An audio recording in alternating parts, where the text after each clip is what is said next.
Optical engineering is a field of study that focuses on applications of optics. Optical engineers design components of optical instruments such as lenses, microscopes, telescopes, and other equipment that utilizes the properties of light. Other devices include optical sensors and measurement systems, lasers, fiber optic communication systems, optical disc systems, for example CD, DVD, etc.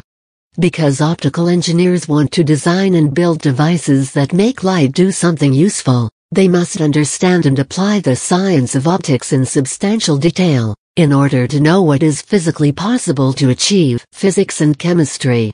However, they also must know what is practical in terms of available technology, materials, costs, design methods, etc. As with other fields of engineering, computers are important to many, perhaps most, optical engineers.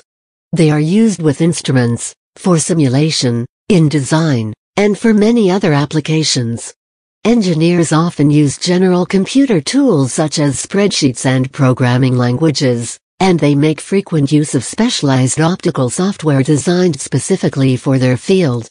Optical engineering metrology uses optical methods to measure microvibrations with instruments like the laser speckle interferometer, or to measure the properties of the various masses with instruments measuring refraction,